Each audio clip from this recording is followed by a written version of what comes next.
langkah pimpinan berbekal pengetahuan di dunia tanpa sempadan, berazam pertahankan maruah kedaulatan setia tiada batasan.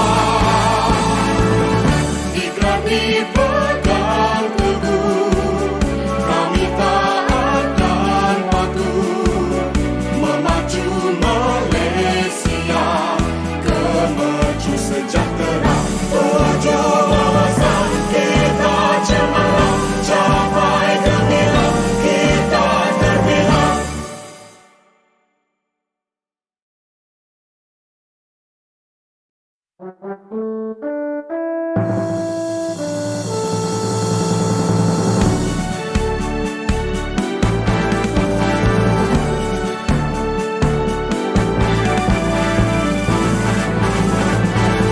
Perkasa jati diri, berilmu dan berbudi, bertekad curah bakti demi pertiwi. Kami menjunjung cita harapan nusa bangsa, pelapis beretika, pejuang negara. Atur langkah pimpinan berbekal pengetahuan di dunia tanpa sempadan, berazam pertahankan maruah kedaulatan setia tiada batasan. Bukan jasad semata, kami membina minda agar negara kita kekal merdeka. Atur langkah pimpinan berbekal pengetahuan di dunia tanpa sempadan, berazam pertahankan maruah kedaulatan setia tiada batasan. Ikrar dipegang teguh, kami tak akan patuh. Assalamualaikum warahmatullahi wabarakatuh dan selamat sejahtera. Yang berbahagia Letnan Jeneral Datuk Ira Arman Rumaizi bin Haji Ahmad, Naib Chancellor UPNM, Barisan Pengurusan Tertinggi UPNM, para pensyarah, staf, para pelajar serta semua hadirin sekalian. Alhamdulillah pada petang ini kita akan dapat bersama-sama menghadiri sesi webinar yang bertajuk Cas Tanpa Cemas, Keperluan Minima Sistem Pendawaian Elektrik Rumah untuk Pemilik EV. Okey, saya selaku moderator pada petang ini ingin mengalu-alukan kehadiran semua peserta sekalian. Okey, webinar ini bukan semata-mata untuk pemilik EV saja. Dia terbuka kepada semua dan mungkin kepada siapa yang berminat satu hari nanti untuk memiliki EV, iaitu kenderaan elektrik. Okey, sebelum memulakan ceramah pada petang ini, saya ingin berkongsi sedikit latar belakang penceramah, iaitu Dr. Jaafar bin Adnan. Okey, beliau merupakan pensyarah kanan di Jabatan Kejuruteraan Elektrik dan Elektronik, Fakulti Kejuruteraan UPNM. Okey, beliau memiliki Dr. Falsafah dalam bidang kejuruteraan elektrik daripada UPNM. Okey, antara bidang kepakaran beliau ialah meliputi sistem fotovoltaik, pendapatan transformer serta Internet of Things ataupun IoT. Okey, Dr. Jaafar juga aktif dalam bidang penyelidikan, terutamanya dalam pembangunan teknologi pintar untuk tujuan menyokong kelestarian sistem tenaga. Okey, beliau juga merupakan ahli Jawatankuasa Teknologi Hijau dan Kelestarian UPNM dan ahli Task Force Projek Solar UPNM. Okey, tanpa melengahkan masa, dengan segala hormatnya saya ingin menjemput Dr. Jaafar bin Adnan untuk menyampaikan ceramah bertajuk Cas Tanpa Cemas, Keperluan Minima Sistem Pendawaian Elektrik Rumah untuk Pemilik EV. Okey, dipersilakan Doktor. Bismillahirrahmanirrahim. Alhamdulillahirabbil alamin. Wassalatu wassalamu ala asyrafil anbiya'i wal mursalin sayyidina Muhammad wa ala alihi washabbihi ajmain. Terima kasih diucapkan kepada tuan moderator Encik Nur Azman, yang dihormati sidang hadirin, Datuk, Profesor, Doktor, tuan-tuan dan puan-puan yang saya muliakan. Assalamualaikum warahmatullahi wabarakatuh. Terima kasih kerana kepada pihak penganjur kerana memberi peluang pada saya untuk berkongsi pada petang yang berbahagia ini. dalam sesi webinar Cas Tanpa Cemas, uh, perkara yang ingin saya kupaskan ataupun kongsikan, mungkin serba sedikit adalah berkaitan dengan pengalaman dan juga serba sedikit berkaitan dengan pengetahuan yang mungkin saya mengharapkan mungkin ada manfaat kepada kita semua lah. Dan sekiranya ada kesilapan dan juga perkara yang mungkin boleh ditambah baik, saya mohon mungkin boleh dimajukanlah kepada saya ataupun pihak penganjur. Okey, jadi keperluan minima sistem pendawaian elektrik rumah untuk pemilik EV ni, sebenarnya tajuk ni dia bukan khusus kepada pemilik EV semata-mata, tapi sebenarnya dia juga sesuai dan sangat sesuai lah kepada semua golongan, okey, pengguna kenderaan, sama ada penggunaan AIS juga, okey, internal combustion engine, yang mungkin berminat ataupun sedang sedi untuk memiliki EV pada masa hadapan. Okay, dan juga konten untuk Cas Tanpa Cemas ni, dia sebenarnya berkisar berkaitan dengan asas kepada pendawaian elektrik rumah yang dengan kaedah yang selamat lah. Okay. Okay, sharing saya pada petang ini adalah saya pecah pada dua bahagian, iaitu berkaitan dengan ekosistem kereta elektrik di Malaysia, dan yang kedua adalah berkaitan dengan teknologi keselamatan, teknologi dan keselamatan, okey, pendawaian elektrik yang kita gunakan untuk pemasangan sistem pengecasan EV kita. Okey. Okey, senario yang berlaku di negara kita terutamanya lah, okey, dan dia mungkin berlaku di seluruh dunia. Okey, yang mana satu ketika dulu EV ni merupakan satu kenderaan yang premium lah, pada harga dia yang mahal, dan dia tidak mampu milik. Okey, bukan kenderaan yang sesuai untuk semua orang. Dan pemilik-pemilik kenderaan EV pada ketika itu adalah mereka-mereka yang memang telah mempunyai ketersediaan fasiliti tenaga yang sesuai untuk EV mereka. Berbanding dengan situasi sekarang yang mana apabila berlaku macam satu fenomena, okey, EV ni dia datang ke Malaysia dia secara sangat sangat mendadak, yang mana pelbagai model dengan harga yang mampu milik berbanding dengan satu masa dulu. Jadinya disebabkan oleh jumlah kepelbagaian model dan juga pengeluar tempatan sendiri telah pun mempunyai produk EV, maka apa yang berlaku adalah harga yang dan juga dengan harga yang mampu milik ini, jadinya kepelbagaian pengguna tu telah wujud dekat negara kita. So bukan hanya tertumpu kepada pengguna-pengguna yang elit ataupun mereka-mereka yang kaya yang mana berlaku pada suatu ketika dulu, tapi kini ia juga boleh dimiliki oleh hampir siapa sajalah, okey, dengan harga yang serendah 60,000 kan, kita dah boleh dapat EV sekarang. Cuma dia punya isunya adalah ketersediaan pengguna-pengguna ni terhadap sistem pengecasan kat rumah tu kan. So bila satu masa dulu yang ada EV, memang dia punya sistem pengecas tu dia tak ada masalah nak pasang, sebab dia memang kebanyakannya mereka ni memang mendiami rumah, unit perumahan yang memang dah ada 3 fasa. Tapi sekarang ni apabila EV ni harga dia murah, jadinya pemilik-pemilik ni dia mempunyai kepelbagaian. Ada yang menggunakan single phase, ada yang menggunakan pendawaian elektrik lama yang mana dia punya rating dia tu tak sesuai. Sebab apa? Bila kita beli EV, salesperson dia tak pernah share pun isu-isu berkaitan dengan nanti meletup lah, nanti berlaku short circuit lah, dia tak pernah share. Keperluan kepada minimum pendawaian elektrik yang sesuai, jumlah tenaga yang kita akan gunakan, dia tak educate kita pun.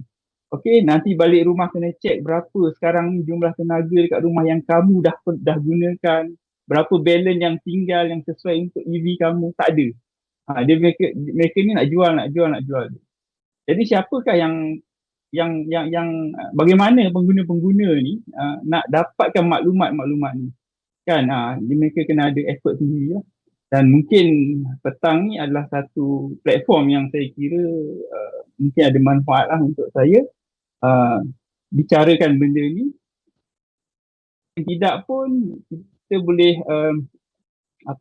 jadikan dia sebagai titik permulaan untuk kita membuktikan. Okey, bahagian pertama berkaitan dengan ekosistem kereta elektrik di Malaysia. Saya mulakan dulu dengan sedikit background lah berkaitan dengan jenis-jenis EV kat negara kita ni. Kita dulu bermula dengan HEV, hybrid. Yang ini adalah teknologi yang dah lama lah, yang dah digunakan oleh ramai lah pengguna-pengguna kereta. Yang mana HEV ni terdiri daripada enjin kan, enjin petrol, dan juga dia ada sistem elektrikal yang kecil lah, yang mana dia digunakan untuk tujuan penjimatan tenaga. Elektrik motor ni dia akan support torque untuk enjin kereta lah ketika nak mula bergerak dan sebagainya, yang mana dia boleh memberi penjimatan. So dari segi penggunaan jarak, jarak pergerakan tu sekitar 1 ke 2 kilometer lah. Dan juga penggunaan bateri yang tersedia untuk HEV ni dikecil kita 1 ataupun 2 kilowatt hour sahaja. Jadi untuk menampung torque, untuk support kepada enjin tu. Masih lagi ada pelepasan karbon sebabkan dia ni adalah enjin petrol. Yang kedua adalah PHEV, plug-in hybrid. Plug-in hybrid ni sebenarnya dari satu sudut saya rasa ia adalah kereta yang praktikal, yang sangat-sangat praktikal, EV yang sangat-sangat praktikal kepada mereka yang rasa mereka nakkan satu saja kereta. Sebab dia ada capability dari segi kita boleh dapat nikmat pemanduan EV tu. Pemanduan EV ni dia punya experience dia, pengalaman dia memang berbeza dengan ICE, dan siapa yang memilih PHEV ni dia akan dapat dua-dua lah. Selain dari itu dia juga dapat kelebihan PHEV ni untuk elak daripada range anxiety. Sebab PHEV sebab biasa orang beli EV dia nak jimat, dia nak performance, dia nak pengalaman tu kan. So dia jimat sebab apa? Dia untuk short range kita boleh charge dia.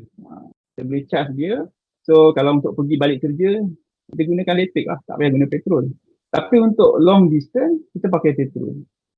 Itu PHEV. So dia boleh mengelakkan kita daripada berebut untuk charge kereta dekat CPO kan. Dekat pengecas awam semasa kita travel long distance dekat highway, dekat bandar ataupun nak balik kampung ke, terutama musim perayaan, dia musim cuti panjang. Kadang-kadang kalau baca di sosial media, mereka ada yang terpaksa menunggu berjam-jam untuk mengecas kenderaan elektrik mereka. So PHEV dia ada dua sistem. Cuma berbanding dengan HEV, kita boleh charge dia dan juga bateri dia lebih besar lah. Boleh support sehingga 20 kilowatt hour, jarak sederhana sekitar lebih 100 km bergantung pada model. So pelepasan karbon dia juga adalah rendah lah berbanding dengan ICE. Yang ketiga adalah BEV. So BEV ni 100% bateri. Yang inilah EV yang kata ada range anxiety, tapi dari segi kelebihan dia dari segi maintenance dia murah.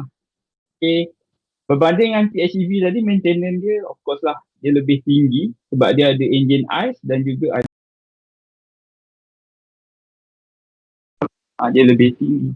Tapi BEV dia cuma ada elektrik motor, dan kita kena maintain dari segi macam fluid penyejuk dia sajalah, dan wear and tear. Dia tak ada spark plug, dia tak ada nak tukar minyak enjin, dia tak banyak benda yang tak ada lah. So dari segi servis dia pun jauh lebih murah. Cuma masalahnya adalah EV, full EV ni Pada pandangan saya, ianya tidak sesuai lah. Sekiranya dia hanyalah kereta tunggal untuk satu keluarga. Dia mungkin boleh jadi kereta kedua. Okey, untuk short range, untuk perjalanan yang tidak mendesak, tak rushing. Kita nak jalan tu balik kampung santai-santai, bawa keluarga pergi jalan-jalan, okey. Maksudnya kita tak kisah kalau terpaksa beratur untuk mengecas kenderaan di CPO, okey, di RNR dan sebagainya. Kalau kita boleh tunggu dia, tak ada masalah. Tapi dalam keadaan kecemasan, bawa EV contoh, kita ada panggilan kecemasan, kemalangan, kematian dan sebagainya, ataupun mesyuarat-mesyuarat penting, pakai EV, memang akan berlaku range anxiety lah. Kita akan tertekan dan sebagainya. So kalau macam saya akan gunakan kereta ais untuk jalan jauh, bercuti dan sebagainya, saya pakai kereta ais. Untuk pergi kerja, kita pakai EV. Untuk jalan dekat, perjalanan yang tak rushing, saya pakai EV sebab dia jimat dan juga dari segi performance wise, pengalaman pemanduan memang sangat selesa dan juga sangat baik lah. Itu perbandingan, mungkin dari segi perspektif pengalaman saya, dia begitulah. Tapi terpulang kepada masing-masing. Okey, dari segi bateri, ada dua jenis bateri yang digunakan dalam teknologi EV. Yang pertama adalah LFP, lithium iron phosphate, dan yang kedua adalah NMC lah, nickel manganese cobalt. Dia ada kelebihan dia masing-masing ni. Okay. Dari segi perbandingan dia, maksud dia maklumat ataupun pengetahuan berkaitan dengan bateri ni, sebelum kita memilih EV yang sesuai untuk kita, saya rasa maklumat ni perlu. Okay, sebab dia ada implikasi dari segi jangka panjang dan jangka pendek dia.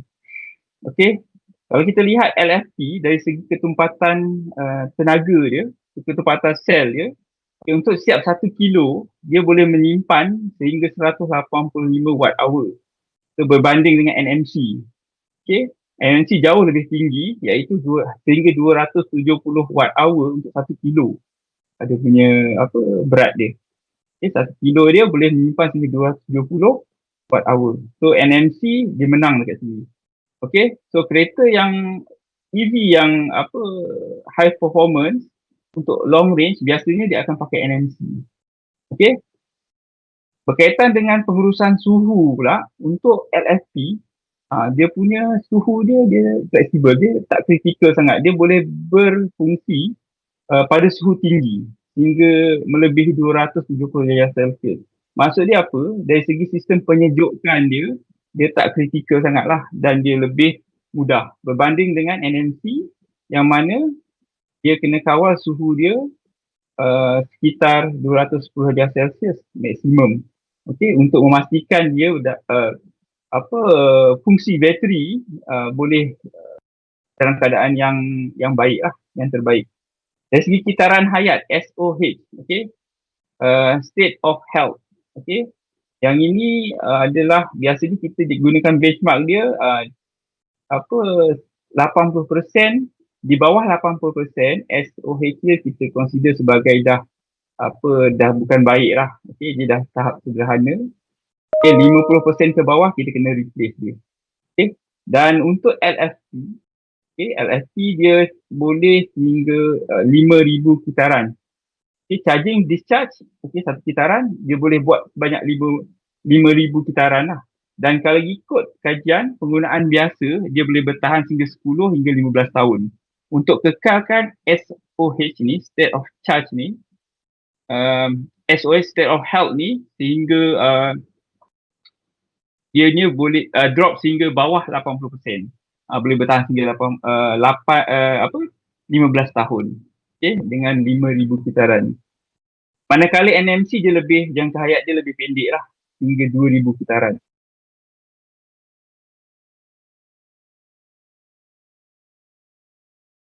Okey, seterusnya adalah berkaitan dengan kos bahan mentah LFP sebab dia ni digunakan di kebanyakan kereta-kereta untuk kereta-kereta yang biasalah, dia bukan high performance. Sebab dia punya material ni lebih murah lah berbanding dengan NMC. NMC dia lebih mahal, material dia lebih mahal. Cuma satu perkara yang amalan pengecasan ni, ini amalan pengecasan ni untuk kita pastikan performance bateri kita boleh bertahan mengikut spek yang dijanjikan oleh manufacturer. So kita kena mengikut amalan pengecasan seperti dalam manual. Untuk LFP, dia punya pengecoran dia adalah 20%. Bateri jangan biarkan dia di bawah 20%. 20% ke atas, sebelum sampai 20% kita kena cas dia lah. Cuma kelebihan LFP ni, kita boleh cas dia sampai 100% dengan kerap pun tak ada masalah. Dia lebih fleksibel, dia lebih robust. LFP ni. NMC, mengikut manual manufacturer, dia tidak digalakkan untuk kita kerap mengecas dia sehingga 100%. 80% and then stop. Untuk memastikan dia punya performance tu boleh bertahan mengikut spek. Kalau tak, dia jangka hayat dia akan lebih pendek daripada spek lah. Dan kedua-dua bateri tidak digalakkan untuk dibiarkan di bawah 20%. Kena sentiasa maintain dia di atas 20% lah, nak mengekalkan performance bateri berkenaan. Itu sedikit lah berkaitan dengan kelebihan dan juga mungkin kelemahan masing-masing bateri. Dan bateri ni dia ada untuk model tertentu memang dia akan guna NMC. Model tertentu dia akan guna LFP. Tapi model-model biasa memang dia akan pakai LFP lah. Sebab dia lebih fleksibel, lebih murah. Tapi performance wise dia kurang sikit. Dia ada pro and cons lah. Infrastruktur pengecasan awam di Malaysia. Kalau nak jimat pakai EV, ini mungkin semua orang biasa dengar lah. Nak jimat pakai EV kena cas dekat rumah. Cas dekat luar, dia punya kos dia ataupun harga tu jauh lebih mahal lah. Sekali ganda ataupun 2 kali ganda mengikut kelajuan charger tu. Walaupun pengecasan utama berlaku di rumah, ketersediaan stesen awam yang diurus oleh CPO, ini adalah syarikat swasta lah. Seperti TNB, Jentari, Yinson, dia kritikal lah. Terutama bagi orang yang semua orang yang menggunakan EV. Bagi semua yang menggunakan EV, perlukan sistem pengecasan CPO ni untuk support kereta-kereta mereka. Kalau tidak, tak boleh lah mereka nak bergerak kan. Jadinya sekitar rangkaian beraya biasanya fasiliti yang ada adalah DC charger. Susah nak cari AC charger dekat lebuh raya sekarang. DC charger 50 kW sehingga 350 kW. Atas 200 kW biasanya digunakan oleh kenderaan besar lah seperti lori. Saya jumpa beberapa kali lori trailer. Dia gunakan elektrik lah. Dia charge di Shell station. Dan juga hub komersial dan runcit macam shopping mall lah. Shopping mall kita masih lagi jumpa AC charger. Banyak AC charger dekat shopping mall. Dan juga ada juga DC lah. Kenapa? Sebab biasa kita boleh pergi shopping, kita boleh tinggal kereta sejam 2 jam. Dan bila kita balik, kita dah dapat kereta kita penuh lah. Tapi dekat highway kita nak cepat. Sebab kita in rush nak bergerak kan. Dan inisiatif strategi di bawah MITI yang mana menjelang 2030 yang akan ada sebanyak 30,000 charger. Sasarannya terutamanya di lebuh raya lah, di RNR. Untuk support long distance punya pergerakan. Jadinya mungkin boleh target lah kan, siapa yang ada plan nak beli EV tu mungkin ini adalah satu berita ataupun satu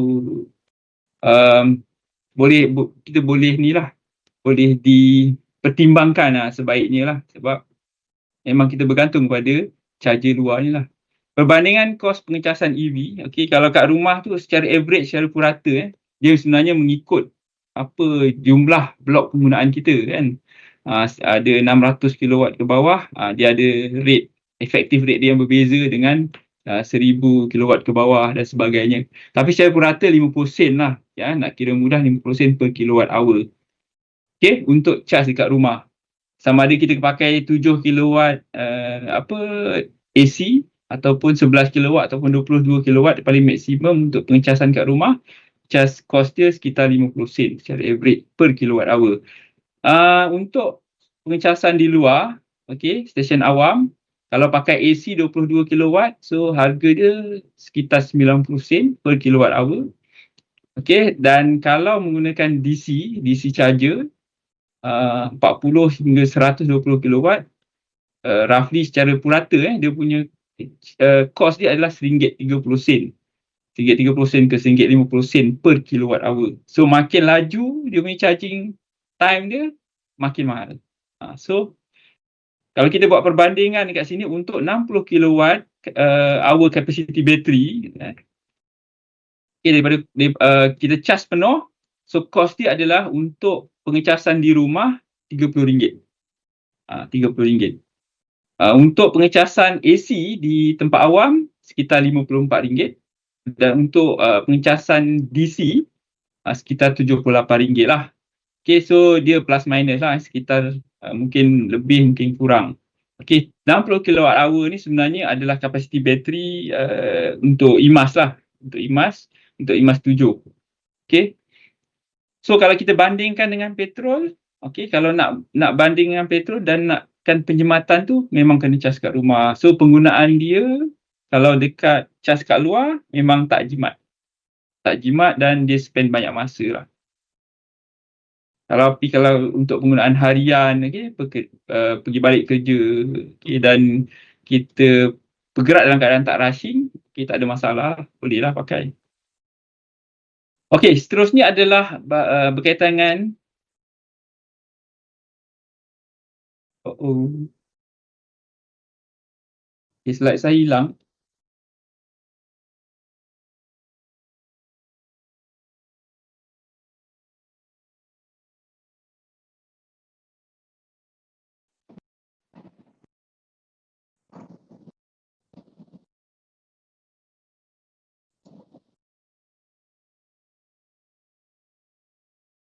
Okay, tiba-tiba slide saya hilang. Sekejap ya.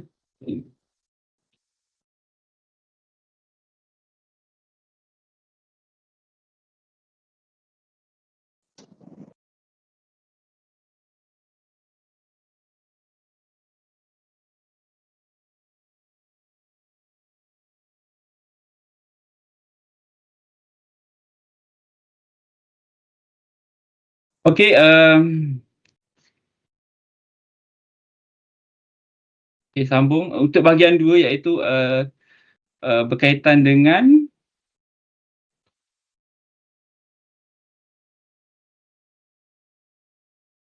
teknologi dan juga keselamatan. Okey, so yang ini adalah objektif utama kita yang kita nak discuss hari ini lah, iaitu asas sistem elektrikal kediaman untuk EV. Okey, so kita seperti mana yang kita tahulah, kebanyakan orang tahu bahawa sistem pendawaian elektrik ataupun bekalan tenaga elektrik dekat rumah-rumah kita ni adalah sama ada single phase, satu fasa ataupun 3 fasa lah. So kalau kita lihat seperti dalam so dalam gambar ni, di slide ni.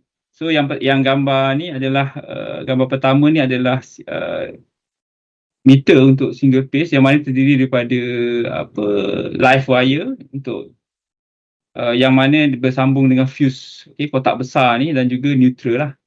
Okey, so kita mungkin biasa dengan sistem satu fasa, 3 fasa, tapi kita mungkin ada yang tak tahu bahawa had kuasa maksimum untuk single phase hanyalah 10 kilowatt yang ada dinyatakan oleh TNB lah, dan juga Suruhanjaya Tenaga, iaitu dengan kadar arus maksimum adalah 43 ampere, 10 kilowatt.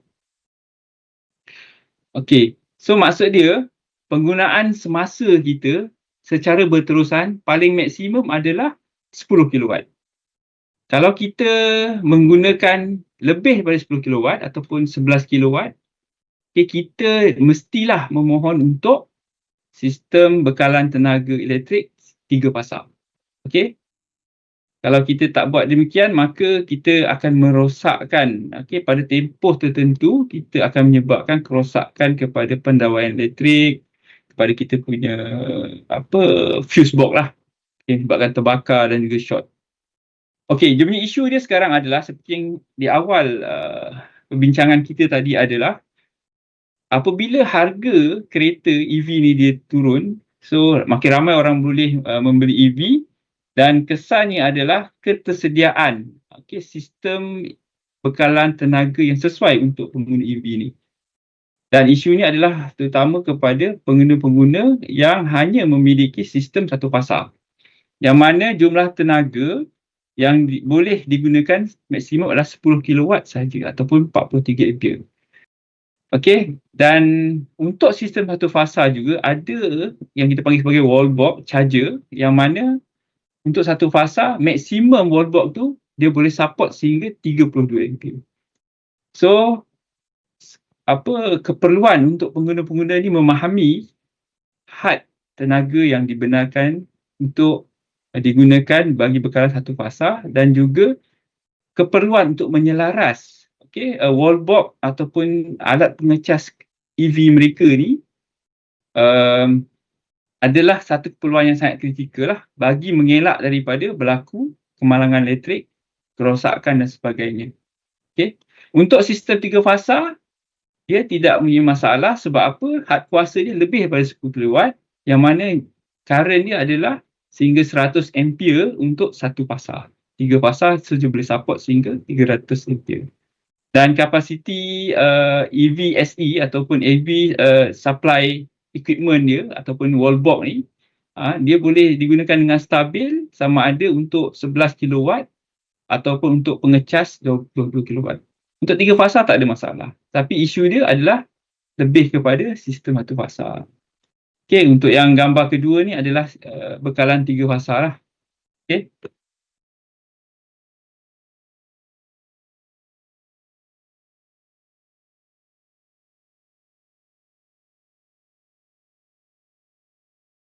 Okey, tempoh pengecasan.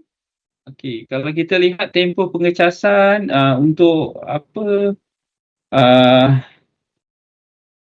pengguna pengecasan di rumah ni dia ada saya kategorikan kepada 4 lah.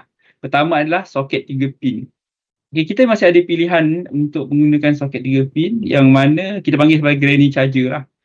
Yang mana kalau 2.3 kW ni kadar current maksimum dia adalah 10 ampere. Yang mana kita boleh gunakan soket 3 pin. Okey. Dan tapi dia punya tempoh untuk pengecasan tu sehingga 26 jam sekiranya bateri kita adalah 60 kWh.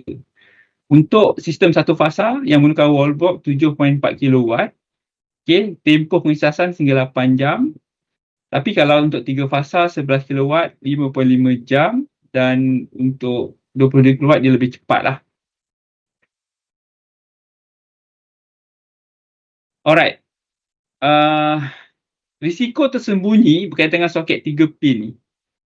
Okey, kalau kita biasa untuk pengguna-pengguna EV ni, mereka mungkin dah biasa cari model-model terkini alat-alat pengecas daripada online kan, kedai-kedai online di Shopee, Lazada dan sebagainya. Okey, yang mana alat pengecas 3 pin dia tidak lagi sekadar datang dengan kapasiti 10 ampere. Sekarang walaupun dia pakai 3 pin tapi dia dah boleh bercecah sebagai 16 sehingga 16 ampere. So pengetahuan berkaitan dengan bahaya penggunaan granny charger 3 pin ni sangat-sangatlah pentinglah kepada pengguna-pengguna EV. Okey. Yang mana penggunaan granny charger ni biasanya kita boleh bawa dia untuk pergi travel dan sebagainya lah. Okey. Dia very flexible, pergi homestay, kita boleh charge kat homestay. Balik kampung, boleh charge kat kampung. Kan? Kita tak bergantung kepada wallbox. Tak perlukan wallbox pun. Tapi cuma dia ambil masa yang lama. Cukuplah untuk top up kan, top up charge pada kereta kita tu. Okey, cuma isu dia adalah apabila soket 3 pin yang sehingga 16 ampere yang mana melangkaui daripada kapasiti soket 3 pin biasa. Itu jadi isu. Bukan tak boleh pakai, tapi boleh gunakan soket wallboard charger yang berkapasiti tinggi ni dengan syarat kita perlu menyelaraskan dia punya current dia kepada yang lebih rendah lah, mengikut spesifikasi 3 pin yang kita gunakan. Okey. Dan satu lagi masalah penggunaan 3 pin ni adalah kadang-kadang wiring, pendawaian elektrik untuk 3 pin ni dia adalah pendawaian ring circuit yang mana dia bersambung juga dengan soket 3 pin lain, soket lain lah, yang mana mungkin soket tu digunakan untuk peralatan elektrik lain dan dia akan mengurangkan lagi kapasiti maksimum untuk soket berkenaan. Dia lebih bahaya lah. Jadinya untuk menggunakan soket granny charger ataupun portable charger ni, kalau kita gunakan dekat kampung, dekat balik kampung ke jemput tu kan, lebih baik kita sediakan satu dedicated soket yang khusus untuk kita punya EV lah, supaya dia lebih selamat, tak berkongsi dengan soket-soket lain. Okey, dan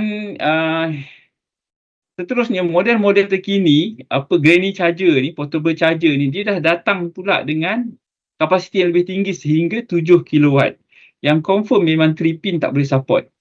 Dan dia biasanya model ni dia datang dengan 3 pin yang boleh kita boleh cabut je lah, kita boleh ubah. Dia datang dengan seperti dalam gambar rajah lah, dengan soket yang mana kita boleh ubah dia punya kepala dia sama ada menggunakan 3 pin ataupun gunakan industrial socket.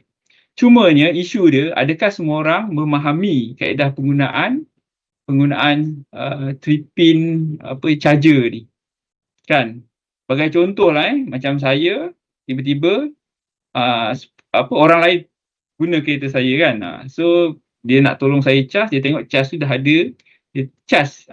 Dia tak tahu adakah memang cas ni boleh pakai on saja ke macam mana, dan dia lupa nak tanya, dia tak ada ilmu tu dan dia cas. So apa yang berlaku? So dia akan berlaku macam kat bawah ni lah, gambar rajah soket kat bawah ni. So dia akan terbakar. Ini adalah satu perkara yang terbaik lah. Dia terbakar macam ini adalah insiden yang saya rasa insiden yang paling minimum. Setakat terbakar macam ini, okey, tak ada masalah, tukar kepala plug, boleh tukar soket. Just mungkin dalam beberapa belas ringgit dah solve masalah. Tapi kita takut kemalangan tu lebih daripada itulah. Okay. So bagaimana nak selesaikan masalah ni? Satu je, knowledge. Okay. Nak guna granny charger mesti kena ada knowledge. Okay. Kita kena educate sebagai owner kepada EV. Okay. Kita mesti kena sentiasa mengingatkan pengguna-pengguna lain lah, yang terdiri pada ahli keluarga kita, bahawa apa yang perlu dilakukan sekiranya nak gunakan portable charger ni. Dan solution yang lain adalah pengasingan nita. Okey, pengasingan nita. So destinasi-destinasi yang biasa kita pergi tu, terutama balik kampung tu kan, kita dah ada dedicated kita punya soket sendirilah untuk kita charge kereta kita. Itu cara penyelesaian yang paling baik lah. Ini punca risiko disebabkan oleh culas terhadap sistem pendawaian. Okey, kita antara yang pertama ni adalah kerosakan titik tamatan. Okey, apabila kita tidak memastikan pendawaian elektrik di rumah berada dalam keadaan yang baik dan tiba-tiba kita beli EV. Bawa balik EV tanpa kita buat inspection kepada kita punya sistem elektrik kat rumah terlebih dahulu. Okey, sebelum kita bawa balik EV kita, sebelum kita gunakan charger dekat rumah, sebaik-baiknya kita periksa lah, terutama pendawaian elektrik lama. Okey, kalau kita punya rumah tu rumah lama, kita beli subsale ke apa, bukan rumah baru, dia lebih kritikal.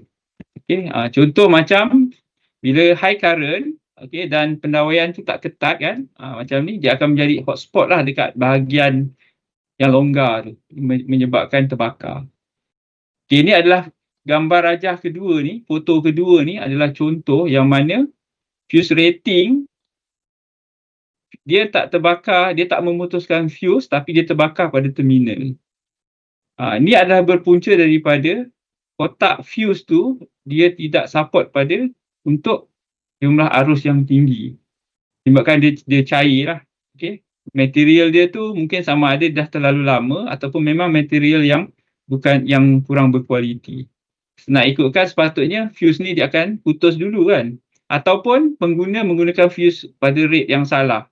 Digunakan 100 ampere untuk pendawaian yang satu fasa yang sepatutnya hanya 60 ampere pun boleh jadi. Kan? So, perkara-perkara ni yang perlu disemak sebelum kita memasang EV charger, terutama untuk rumah single phase lah. Untuk 3 phase, kadang-kadang apa yang berlaku adalah disebabkan pendawaian lama ataupun spesifikasi wire yang biasanya rumah-rumah lama lah yang menggunakan 3 phase, tapi dia punya wire dia masih lagi wire yang saiz tidak sesuai dengan rating semasa ataupun wire-wire lama lah, menyebabkan dia terbakar pada wire. Dan yang keempat ni adalah disebabkan oleh ketersediaan perlindungan lonjakan voltan luaran. Okey, dia tak ada alat, terutama macam masalah dari segi pembumian, okey, dia punya grounding dia tak cukup. Okey, ataupun dari segi kena lightning tapi dia tak ada surge arrestor. Okey. Ini analisis risiko dan pencegahan. Okey, dia adalah berkaitan dengan apa yang telah saya share tadilah. Okey, macam untuk tamatan kabel longgar ni tadi yang menyebabkan terbakar tu, make sure kena ketat lah, gunakan pemutar skru yang mengikut torque. Dan satu lagi, oleh kerana kereta EV ni, bateri dia ada sistem bateri DC, okay, direct current, maka keperluan untuk pemasangan RCD Type B. Yang mana RCD Type B ni, dia boleh memantau ataupun memutuskan lita apabila berlaku kebocoran DC. Untuk RCD biasa yang kita gunakan, dia tidak boleh mengesan kebocoran untuk direct current. Dia boleh mengesan kebocoran AC sahaja. Okey, rintangan pembumian juga penting, okey, untuk kita mendapatkan target kurang daripada 10 ohm untuk kita punya grounding. Okey, supaya kita selamatlah aset kita kan, EV yang kita baru buat balik tu selamat. Okey. Dan seterusnya adalah berkaitan dengan SPD, Surge Protection Device. Okey. Kita kena memasang SPD Type 2, okey, untuk protect kita punya onboard charger lah, OBC, okey, pada kita punya EV, dan juga kita punya alat pengecas wall box. Jadi apakah kaedah pemasangan yang selamat? Iaitu kita kena buat pengasingan mutlak. Pengasingan mutlak ni maksudnya kita kena ada dedicated DB, distribution box, khusus untuk kita punya EV charger. Okay, wall box kita. Okay, yang mana apa yang perlu kita sediakan di dalam DB kita ni adalah, okay, kita tengok pada perincian, iaitu pertama RCD Type B. Okey, sebelum itu, so DB ni sebenarnya kita ambil daripada, kita parallelkan, kita sambung secara parallel dengan DB sedia ada lah. Kita ambil daripada main switch dia, output daripada main switch kita sambung kepada RCB yang baru. Okey, so jenis RCB tu adalah Type B lah, supaya apa? Supaya ianya boleh mengesan kebocoran DC. Tetapi sekiranya kita ingin menggunakan RCD Type A, kita perlu memasang RDC DD. Satu komponen yang mana melengkapkan RCD Type A, dia tak boleh detect DC. So kita perlu RDC DD. Okey, iaitu alat yang residual direct current lah. Okey, detector untuk mengesan sekiranya berlaku kebocoran DC. Seterusnya untuk single phase kita perlukan MCB 40M dan juga switch pengasing lah, isolator dengan grade IP65. Okey, sebab kita akan pasang dia dekat, biasanya wall box ni kita pasang kat luar rumah. Okey, kita perlu protection daripada cuaca panas dan hujan. Selain dari itu, untuk mengoptimumkan kita punya perlindungan, kita punya EV dan juga wall box, kita perlu pasang SPD Type 2. Ini adalah pilihan. Okey, tapi ianya penting untuk protection daripada kilat lah. Daripada kilat. So, kita ada 3 jenis SPD, tapi untuk perlindungan kilat, untuk protect kita punya EV, kita perlukan type 2 lah. Okay. Seterusnya adalah capacity ataupun size minimum kabel adalah 6 mm, 6 mm. Okay, 6 mm square. Lagi besar lagi baik. Okay. Untuk AC, yang ini adalah untuk wallbox 7, okay, 7 kilowatt single phase. Okay. 6 mm square. Okay. Kenapa? Kalau kita menggunakan kabel yang besar, maka dia punya voltage drop dia akan berkurang lah. Sebab voltage drop ni dia ada kaitan dengan penghasilan suhu. Okay. Peningkatan thermal pada kita punya kabel. Ini adalah dia punya perbandingan lah sekiranya kita menggunakan 4 mm wire, 6 mm, 10 mm dan juga 16 mm. Okay. So, yang minimum secara minimum kita perlukan 6 mm lah. Okay. Yang mana voltage drop untuk 6 mm ni adalah 7.3 mV per ampere untuk setiap 1 meter. Lagi jauh kita pasang, lagi panjang wire kita, maka voltage drop dia akan lebih banyak lah. Sebagai contoh dalam ni adalah kalau 30 meter, so voltage drop untuk 6 mm adalah sekitar 7 volt. Okay, manakala kalau 4 mm tadi dia dah pergi kepada 10 volt. Okay. Dan kalau lagi besar, lagi rendah, jadinya dia punya penghasilan haba tu akan lebih kurang. Selain daripada tu, sekiranya wire kita tu expose kepada matahari, maksudnya pemasangan pendawaian elektrik kita tu melalui luar daripada rumah, tempat tu panas, terkena matahari, so size kabel pun kita kena improve je pada size yang lebih besar. Tapi minimum 6 mm lah. Okay. So ini adalah contoh pemasangan patuh piawai, okay, wallbox. Okay. Ini sebenarnya wallbox ni dipasang dekat dalam rumah. Kalau kita tengok dekat luar rumah, dekat sebelah pintu lah. Dia punya porch kereta ni ada kipas dan sebagainya. Okay. Ini adalah contoh pemasangan yang mengikut piawaian dia. Okay. Dia kena ada isolator dekat sebelah charger tu supaya sekiranya berlaku apa-apa kecemasan, dia boleh turn off dengan mudah. Charger ni setiap kali kita tak guna, kita kena matikan dia lah. Okay, kena turn off kan dia. Okay, anggaran kos pemasangan wallbox. Okay, so pada mereka yang tengah survey ataupun yang plan untuk beli EV, so ini antara kos-kos tersembunyi lah. Actually, untuk wallbox ni, dia kadang-kala kebanyakan manufacturer dia akan datang sekali lah dengan wallbox. Okay, wallbox, tapi biasanya dia akan bagi yang 7 kilowatt yang kecil lah. Okay, dan kos dia harga sekitar untuk smart wallbox yang ada apps. Okay, harga dia sekitar 1,000 untuk 7 kilowatt. Dan 11 kilowatt, 20 kilowatt, harga dia boleh mencecah sehingga 2 ke 3,000 lah. Ikut kapasiti. Okay. Dan cuma yang tak dibekalkan kat sini yang warna hijau ni. Okay, iaitu peranti perlindungan RCD tadi. RCD Type B, harga dia hampir 500 satu unit untuk single phase. Okay.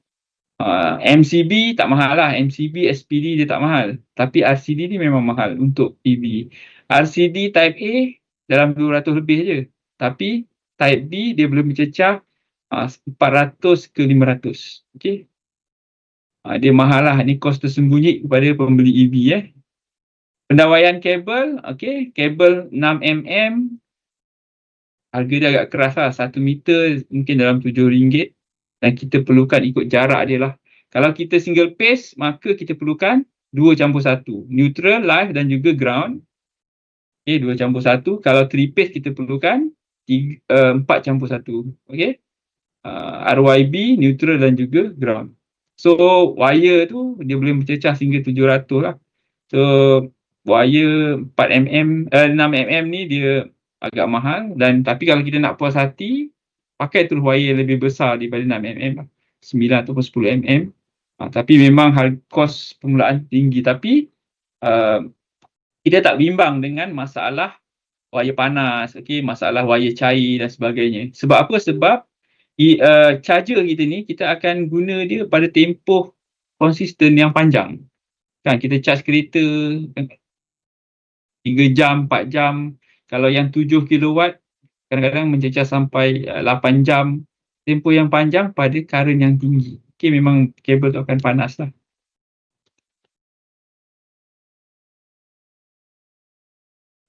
So saya tertinggal satu perkara tadi. Saya minta maaf, saya rasa benda ni penting. And then berkaitan dengan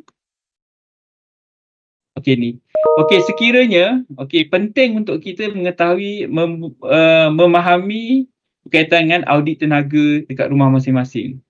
Sebelum bawa balik EV, kita kena tahu berapakah kapasiti tenaga semasa yang kita dah gunakan. Maksimum 43 ampere, adakah kita dah pakai sehingga 20 ampere? Ataupun kita dah gunakan maksimum sehingga 30 ampere? Berapa unit aircon yang kita ada? So kita mungkin kalau kita tak tahu cara nak buat audit tenaga ni, kita boleh panggil wireman yang competent ataupun wireman yang kita kenal lah, yang kita rasa memang dia faham sistem elektrik, yang mana dia boleh measure berapakah jumlah tenaga semasa yang kita sedang gunakan. Sebagai contoh, kita biasa charge waktu malam, 10 malam. Kenapa 10 malam? Sebab pada ketika tu penggunaan peralatan elektrik lain kita mungkin dah tak digunakan lah. Kita hanya tertumpu pada penghawa dingin kan untuk tidur. Dan sekiranya kita ada 4 unit penghawa dingin, dan sekiranya satu penghawa dingin adalah 1 horsepower, dan kita anggarkan sekitar 4 ampere lah untuk satu unit pendingin hawa. Kalau 4, maka dia dah pakai 16 ampere dekat situ. Bagaimana pula dengan alat penapis air, kita punya router internet, kita punya pump kolam, kalau kolam ikan, ada aquarium dan sebagainya. So semua itu kita totalkan dia, mungkin kita dah pakai 20 ampere pada suatu masa, selepas pukul 10 malam. Kan waktu kita nak tidur, kita pun charge kereta. Jadinya berapakah had baki sekiranya rumah kita adalah single phase, berapakah had baki yang kita perlu sediakan untuk kita punya EV. So kita kena tolaklah 20 ampere, tolak 43, maka kita tinggal 23 ampere. Tapi kiranya kita gunakan sepenuhnya, maka kita gunakan dia pada tahap yang limit lah. So kita kurangkan dia sikit, mungkin daripada 23 tu kita gunakan 18 ampere saja untuk charge kereta, supaya dia lebih stabil dan juga selamat lah. So audit tenaga ni penting untuk pengguna-pengguna EV, nak mengelakkan daripada berlaku litar pintas dan sebagainya.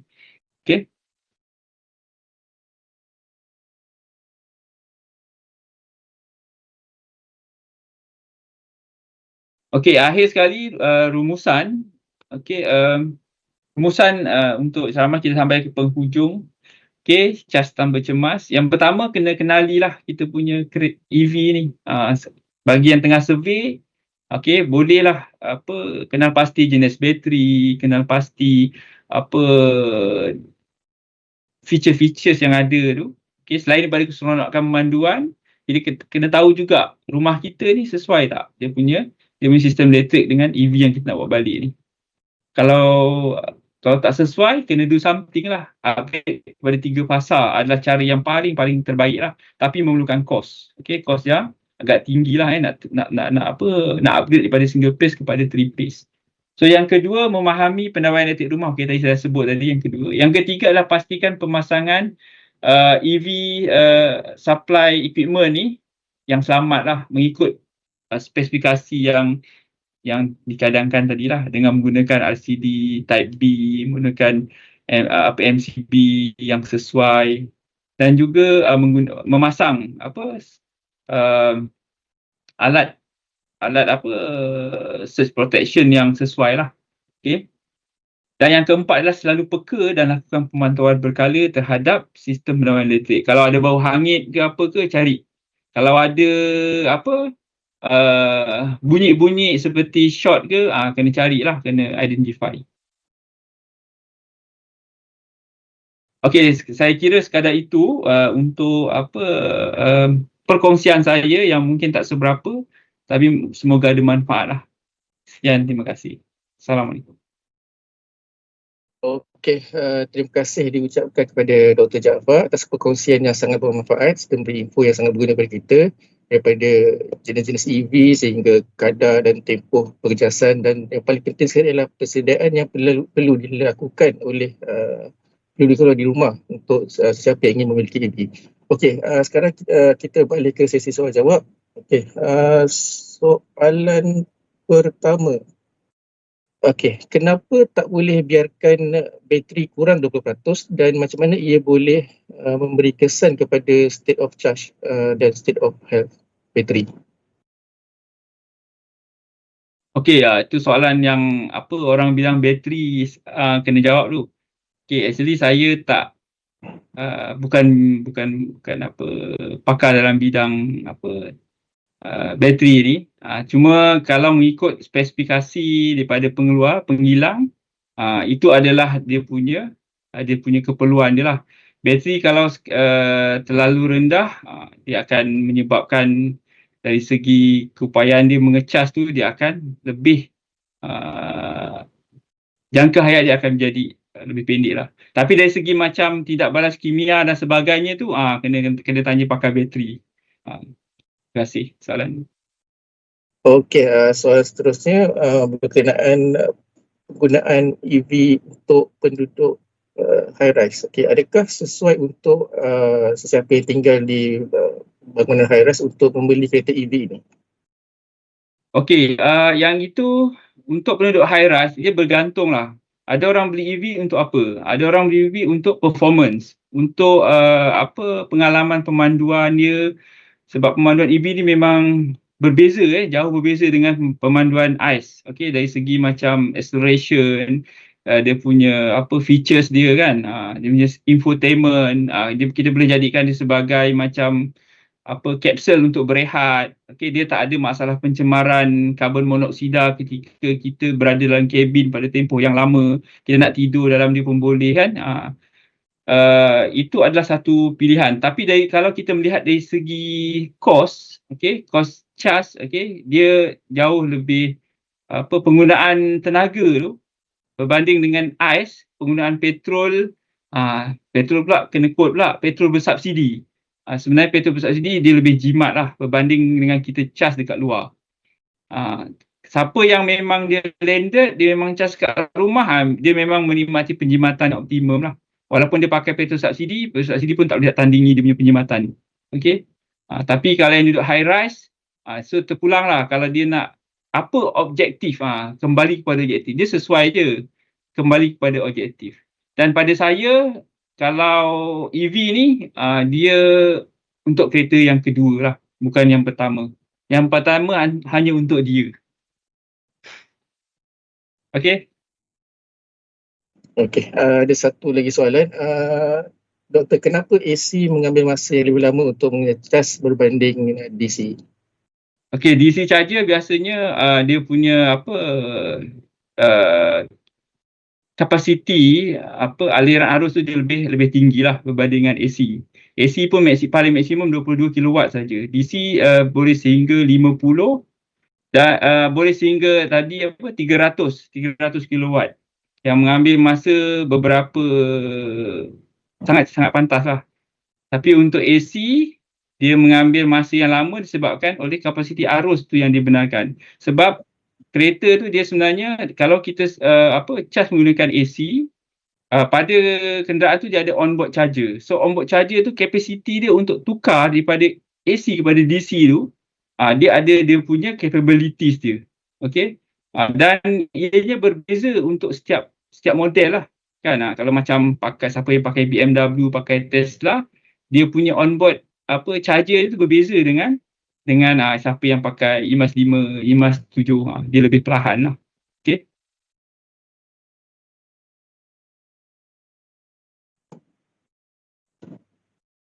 Okey, ada apa-apa lagi soalan?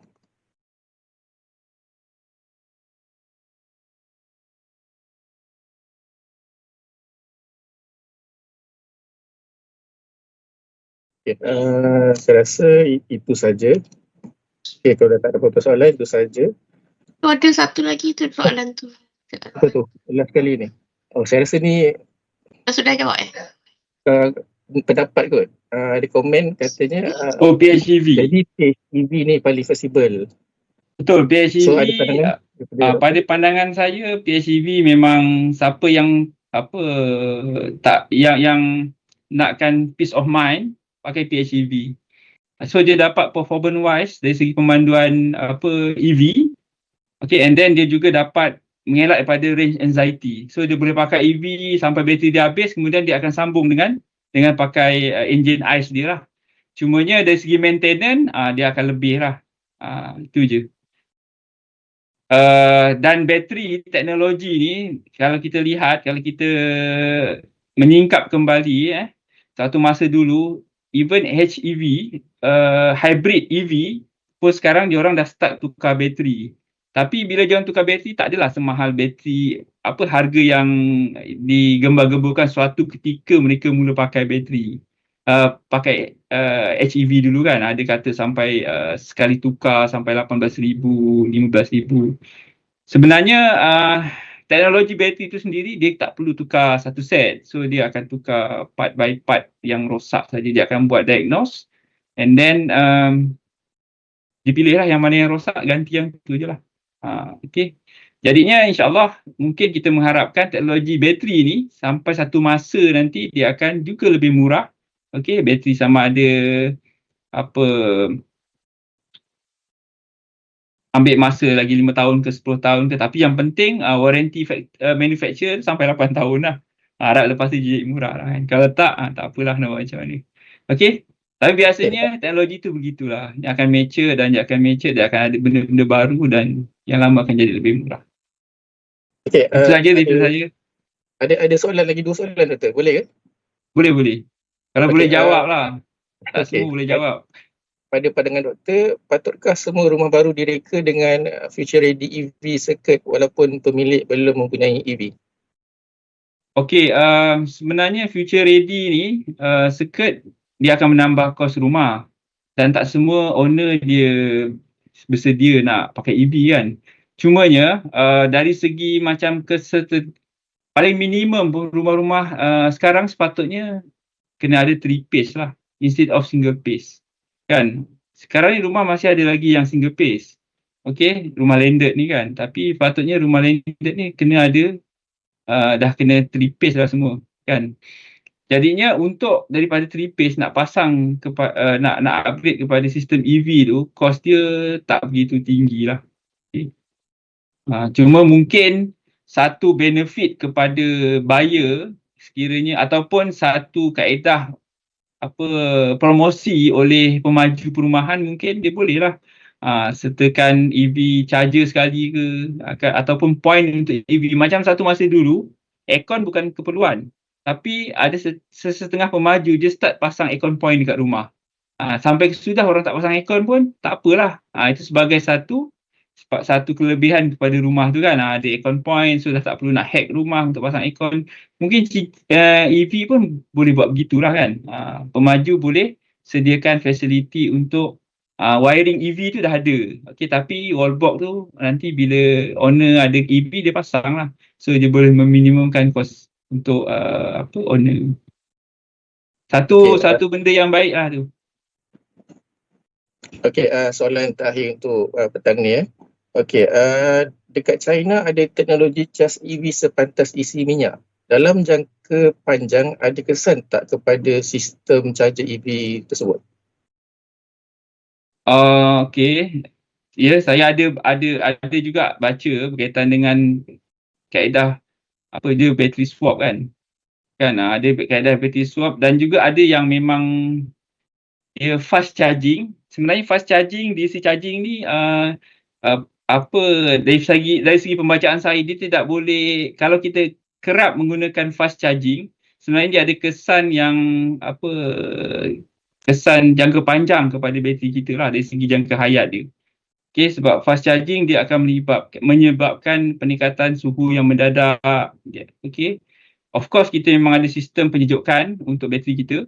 Tapi adakah sistem pendidikan tu boleh support pada tahap kelajuan pengecasan tu, yang itu mungkin itulah kita tak dapat nak pastikan lah, itu bergantung kepada kecekapan manufacturing kenderaan masing-masing.